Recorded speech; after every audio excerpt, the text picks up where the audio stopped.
I'll ask Alan Miller to come forward. Alan is the science advisor for the Atlantic Grains Council, and Alan will introduce our next speaker. Thank you, Peter. Hello, everyone. It's great to see such a turnout today, and as Heather said, I hope everybody, including myself, gets to learn something today. We have a lot of farmers in the room today that are involved in our on-farm agronomy, and that's really where we take our research from scientists like Aaron and Adam and Dan and take it out to your farms. Harvey and Brian have been working with me for the last, gosh, Harvey, Brian, where are you, 5 years?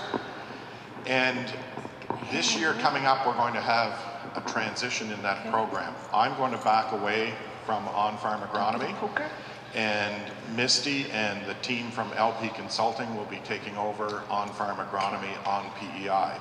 They already do a lot of work in Nova Scotia and New Brunswick for us.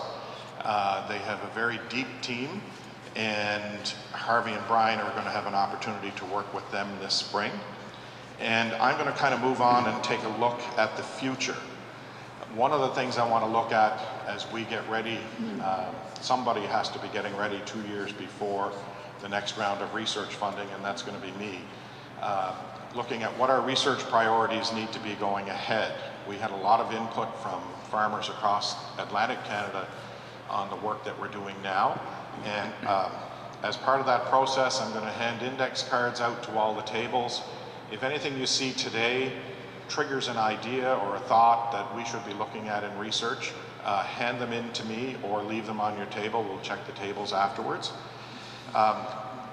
So we're going to use that just as a starting base to get ready for the next round of funding, which I guess when we're all thinking about this spring, I need to be thinking about 2023 to 2028, because that's where we're able to take our checkoff dollars that you folks contribute and be able to apply to the government programs, where we're able to match that probably about a 6 or 7 to 1 ratio.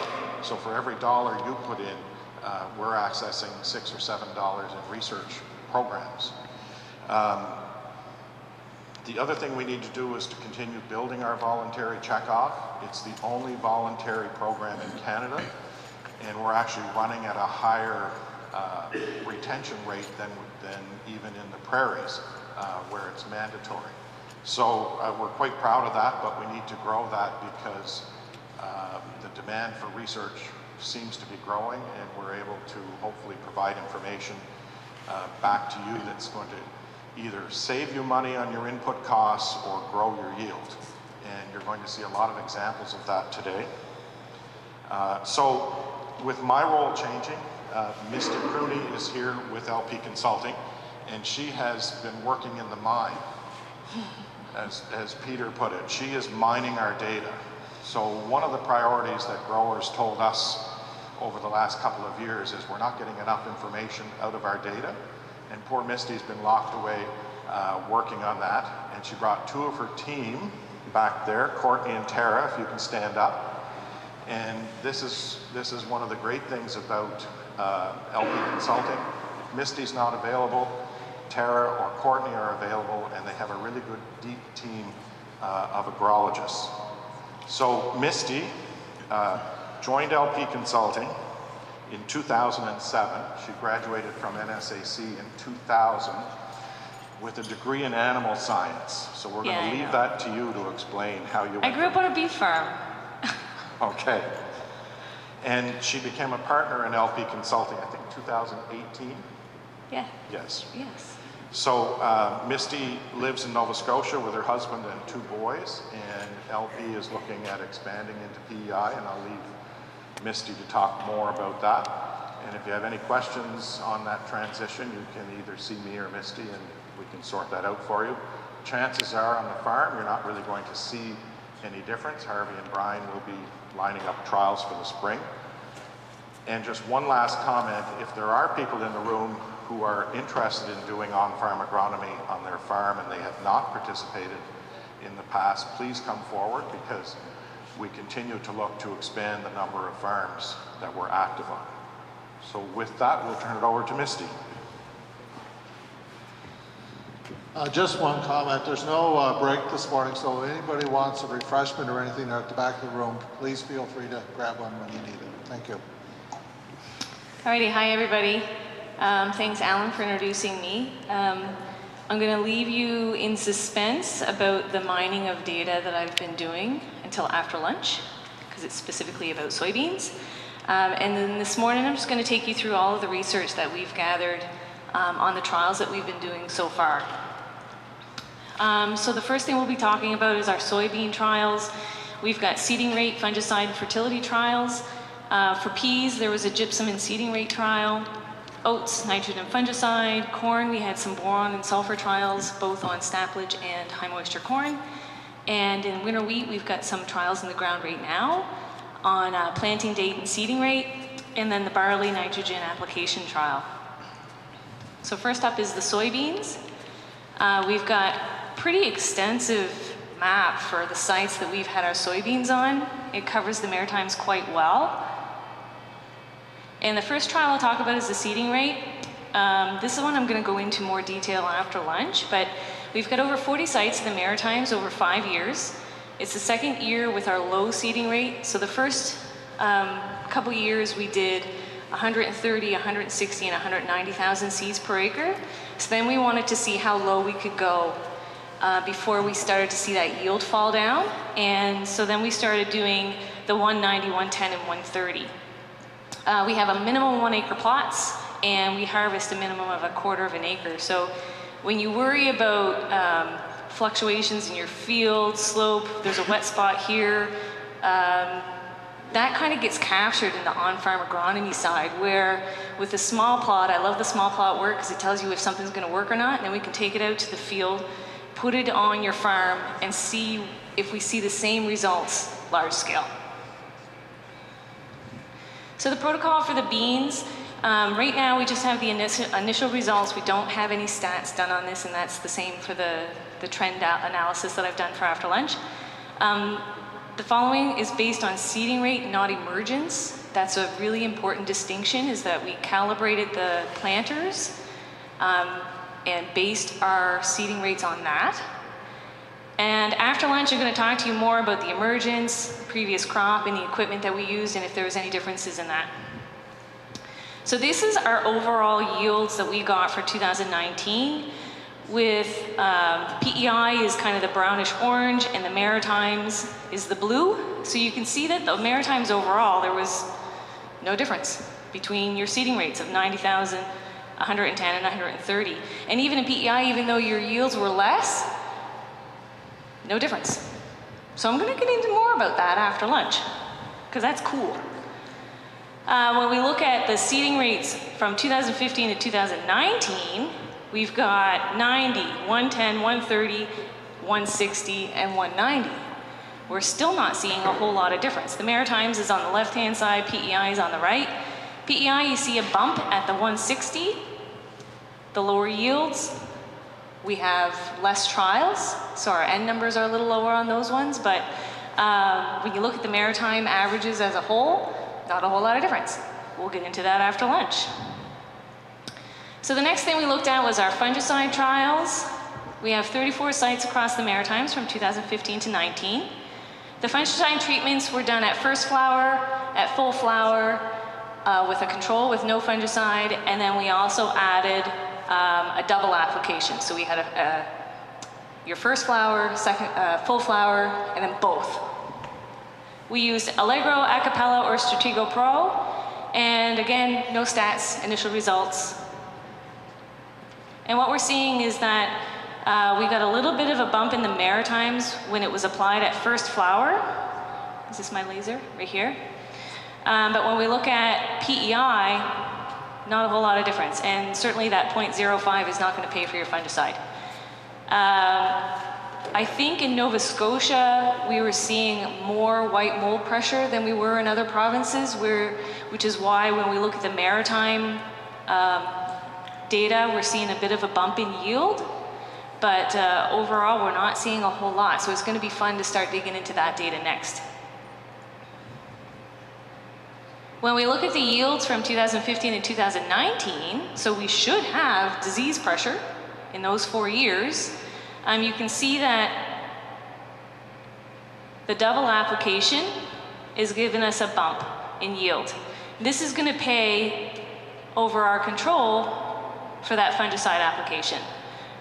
First flower is also giving us a bit of a bump. It'll be interesting to see the stats on this to see if there is any statistical difference, but I tend to look at numbers based on dollars and cents. So if you get 0.1 ton per acre, that's about $40 an acre if you're looking at a $400 ton soybean yield. So the stats will be interesting to see on that. The next thing we looked at was a sulfur and boron trial on beans. So many of the cooperators that I worked with on this was like, well, duh, Misty, yeah, we put sulfur and boron on beans, like, of course you do. But does it pay? And that's always the question. We know the importance of sulfur, protein formation, nodulation, proper maturity, seed and oil yields, soil microbial activity. With boron, we need plant hormones. It's your love drug. There's reasons that these things are important to have. We know that they're low in our soils and they don't stick around. So let's see if they actually make a difference in our yield. It's the second year that we've done this experiment. We've got 16 sites across the Maritimes.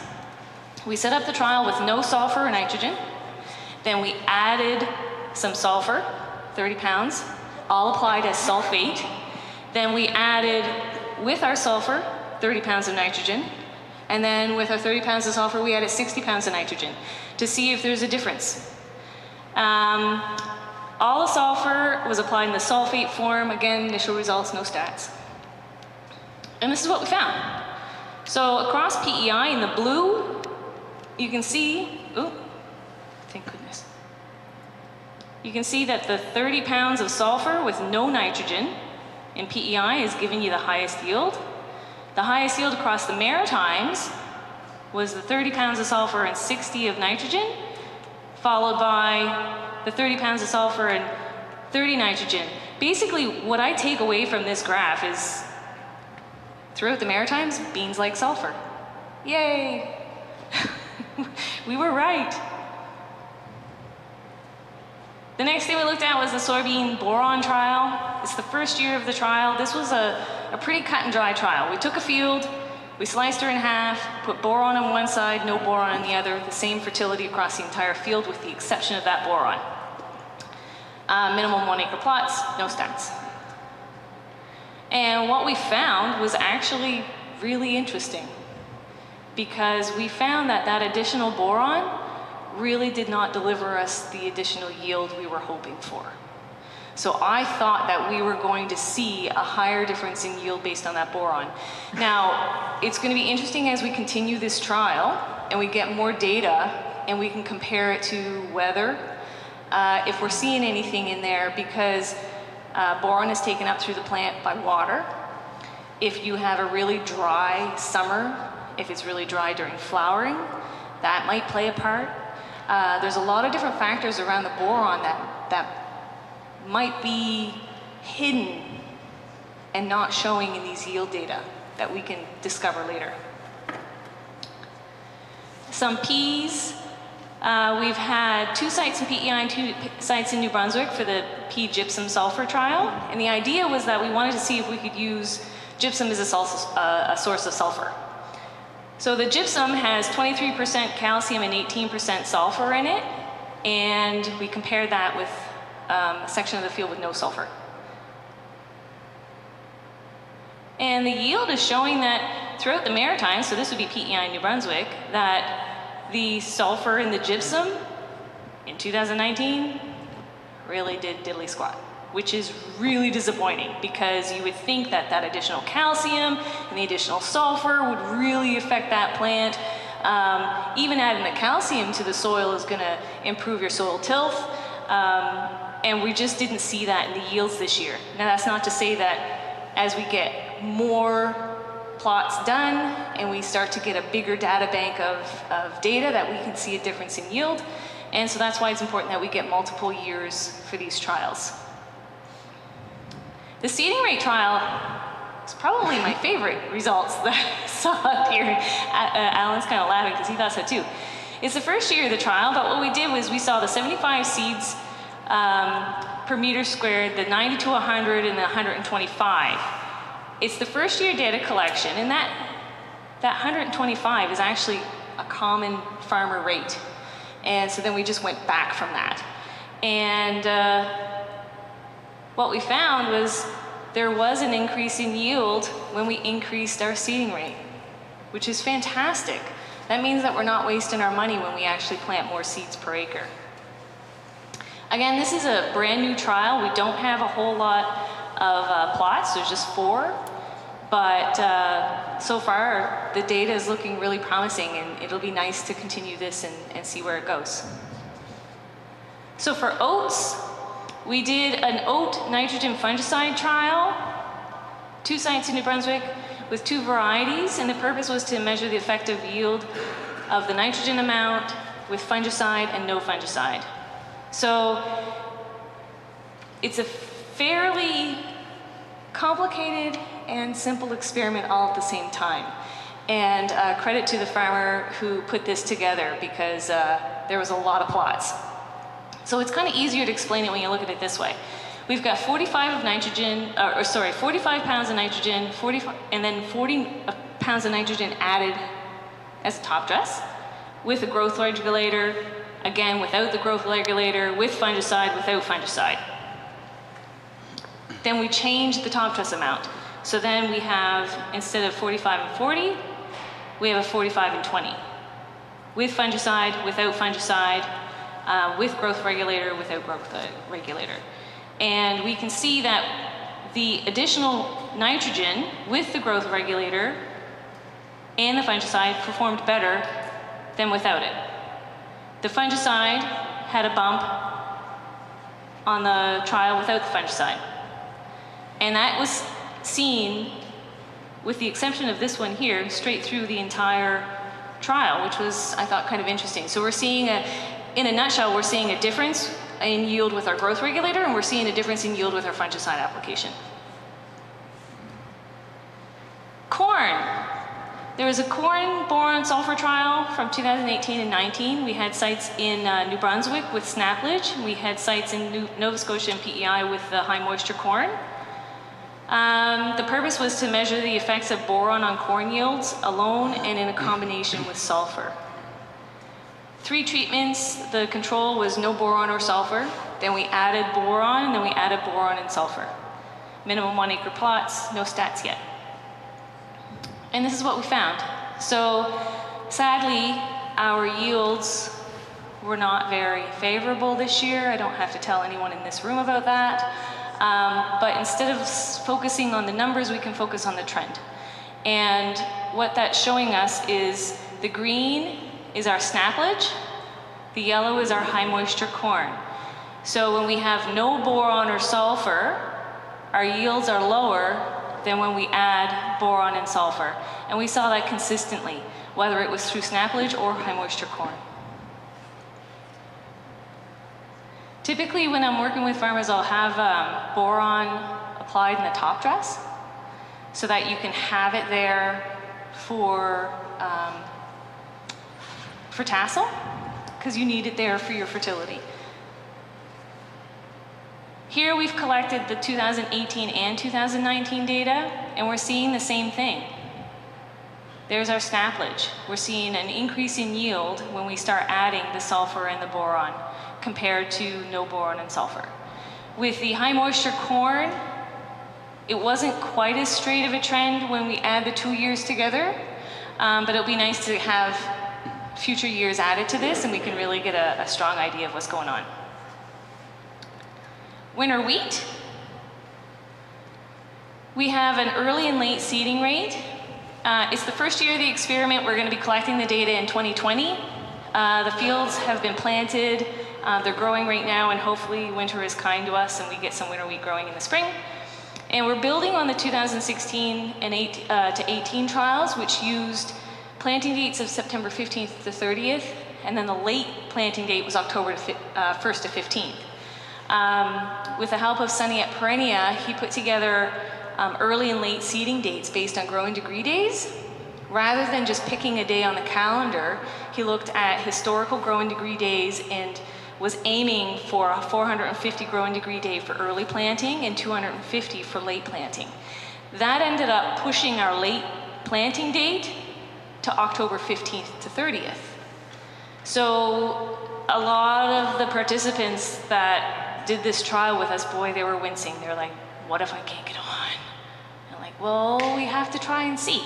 So if you don't get your soybeans off and you plan on putting winter wheat in after them, and we don't harvest our soybeans until the first week of October, is that too late? Can we still plant winter wheat? So these are the questions that we're trying to answer for you guys to know whether or not we're still going to get a yield. So the 3 treatments, early planting was 1.7 million seeds per acre. The late planting, we split in 2, 1.7, and then we upped it to 2.1. So a lot of you guys, if you're planting your winter wheat late, you're just going to increase your seeding rate until you finally put the tractor away and say, okay, no, it's too late, we can't plant anymore. We're going to see if that really makes a difference, if that's going to make up for our lost tillers from our late planting. So what we found so far from 2016 to 18 is that, of course, there is a bump in yield from our early planting. And it's going to be really fun to collect the data on that going forward to see how far we can push that late planting date, and we're going to do tiller counts and see what's really happening in the spring. For barley, we've got a number of barley sites across the Maritimes. In the past, we did a barley intensive nitrogen trial that was completed in 2018. We looked at a higher rate of nitrogen application ranging from 70 pounds to 110. And we built on a previous trial data of nitrogen rates from 30 to 70. So what we found with the nitrogen rates from 30 pounds to 70 pounds was an upward trend. The more nitrogen you put on, the more yield you got. The more nitrogen you put on, the higher test weights you got. So if we could continue that trend, and we can continue pushing our yields, let's see how far we can go. So from 2015 to 2018, what we saw across the Maritimes was once we got up to the 70 pounds and we went beyond that, our yields started to fall. And PEI, you guys did not see that. We only have 1 trial in PEI though for that 90 pounds. So as we move forward with this trial, we're going to be able to get more on PEI and we can really start to see if we can push some yields.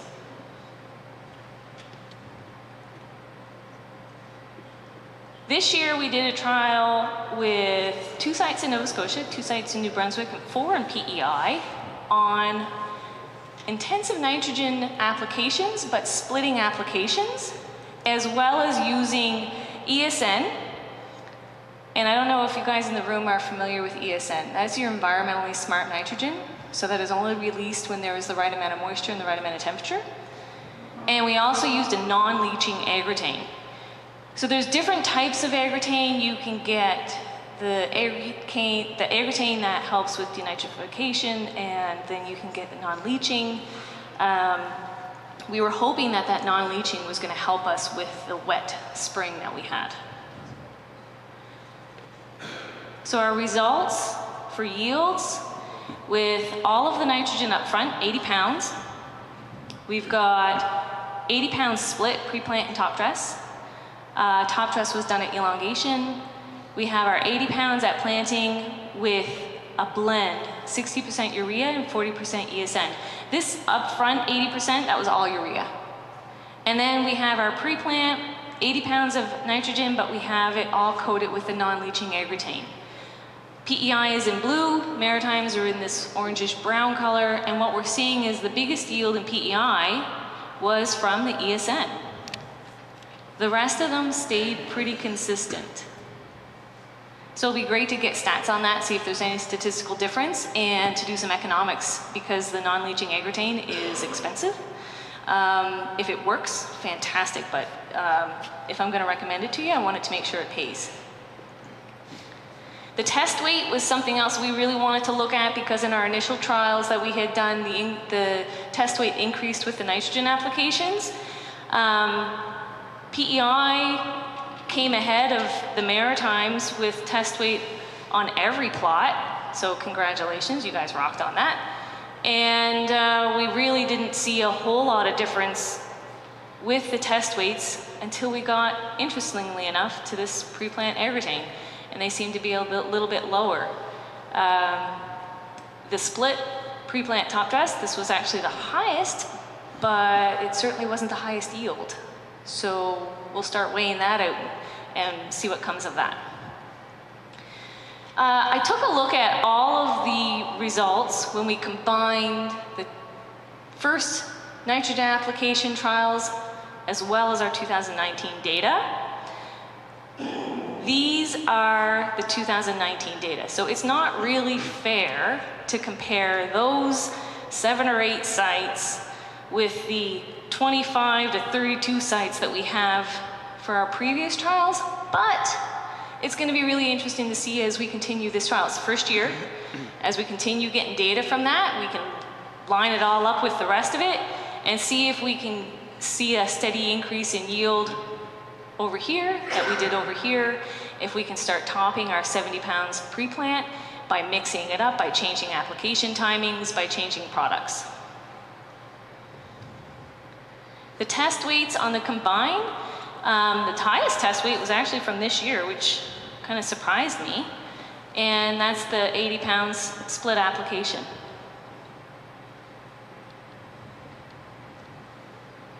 Is there any questions? There's a lot of information there. Maybe if you have a question on a particular trial, we could skip back. Absolutely. Through that so we have the I have a back information button. in front of us. And if anyone wants to participate, let me know. We'd be happy to bring you on as cooperators. We have a lot of fun with our farmers, and if you have a buddy seat in your combine, even better, because I like driving tractors. Yep. Misty, the slides where you're showing PEI results, I think in blue, and the maritime slides in brown. Early on, you had some very different results on PEI than in the maritimes. Yes. I just want to confirm, PEI is also in the maritimes. Yes. Right? So when there is a different trend, it's actually even more so if you showed Nova Scotia and New Brunswick together against PEI, right? Yeah, so basically if you start to see a big difference, like this is a good example, is you see the Maritimes here at 90, and you see PEI here, and we have 7 trials across the Maritimes, including the 1 trial in PEI. So that means that the other 6 trials in Nova Scotia and New Brunswick, we're dragging that number down. Significantly in this case, to take a 2 ton to the acre down to 1.4. In PEI?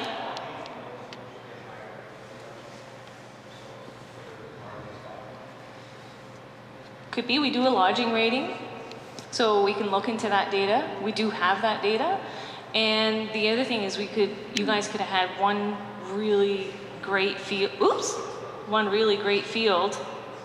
here, and we could have had 6 poor fields in Nova Scotia. And like Adam was just talking about how the weather patterns coming through Nova Scotia in the past years, some of them have just hit that Stewiacke area hard, and yeah, there's a lot of digging to be done. There's a lot of data there.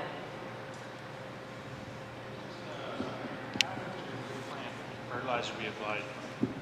Broadcast. Broadcast. Yeah. And that's broadcast as soon as your seed bed's ready.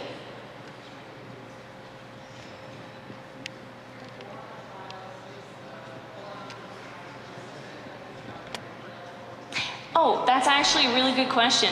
She was asking if the boron was on every prill or how that boron was applied to make sure it was consistent across the field. We actually applied borate and it was sprayed because we didn't want to have issue with it being, you know, your 0.3B added to your fertilizer bag and having some boron here and none over there. So we actually applied the fertilizer broadcast, and then the farmer went in with a spray so that he got an even coat right across the field.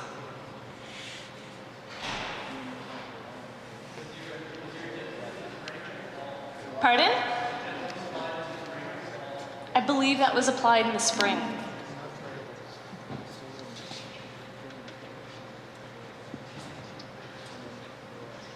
Any other questions? No? Well, come talk to me. We're breaking for lunch, I imagine. And if you guys want to have, want to be cooperators and work with us, or if you have any questions for me, feel free. And Courtney and Tara are there as well if you want to say hi. And we'd love to work with you. And I'll give you all the other goodies on soybeans after lunch.